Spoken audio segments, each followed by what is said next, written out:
இருக்கு அப்படி சொல்றீங்க.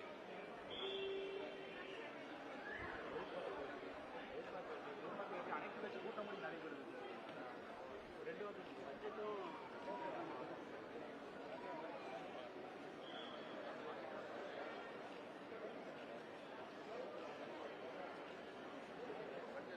பட்ஜெட்டும் மின் கட்டணம் மட்டும் வேற எதுவும் கேட்க மாட்டோம். இல்ல கண்டிப்பா கேட்கணும். இல்ல சார், பட்ஜெட்டை பத்தி பல்வேறு விமர்சனங்கள் எழுந்துகிட்டு இருக்கு. அதனாலதான் எதிர்பார்ப்பு எப்படி இருக்கும், எதிர்பார்ப்புகள் எப்படி இருக்கும் அப்படிங்கிறோம். ஏன்னா வந்து காங்கிரஸும் திமுகவும் குற்றம் தான் சொல்றாங்க அந்த பட்ஜெட்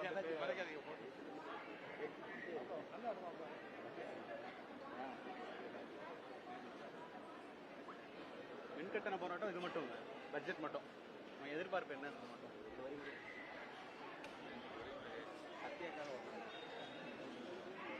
வன்முறையா இருக்கு. கேளுங்க கேளுங்க கேளுங்க கேளுப்பா. எதிர்பார்ப்புகள் என்ன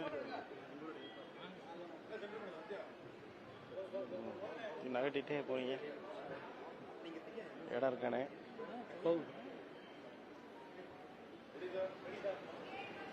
மத்திய அரசினுடைய நிதிநிலை அறிக்கை கடந்த 10 ஆண்டுகள் போலவே வருகின்ற ஆண்டுகளிலும் ஏற்கனவே மாண்புமிகு பாரத பிரதமர் அவர்கள் வருகின்ற 10 ஆண்டுகளில் இந்தியா தன்னிறைவு பெறுகின்ற நாடாக இருக்கும் என்று தெரிவிக்கிறார்கள். அந்த அடிப்படையில் நிதிநிலை அறிக்கை இருக்கும் என்று எதிர்பார்க்கப்படுகிறது.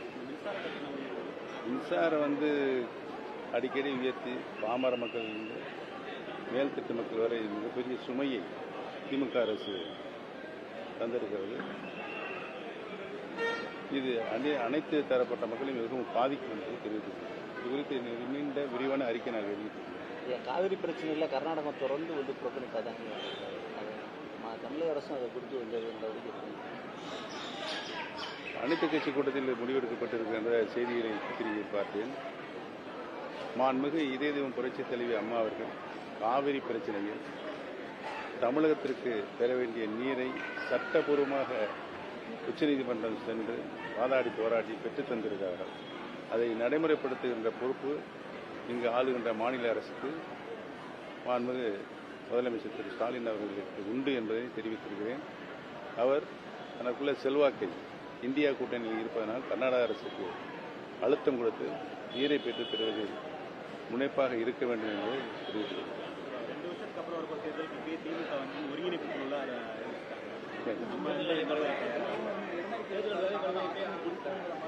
கான்பிடண்டா இருக்காங்க.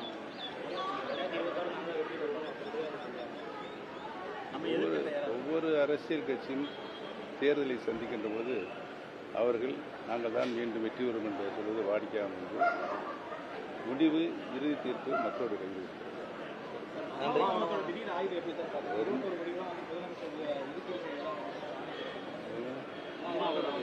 அம்மா உணவு மட்டுமல்லாமல் அம்மா அவருடைய காலத்தில் நலத்திட்ட உதவிகள் அனைத்தும் நிறுத்தப்பட்டிருக்கிறது என்ற கோபம் மக்களுக்கு இருக்கிறது. அது வருகின்ற தேர்தலில் எதிர்நீக்கும். போதுமா? நன்றி.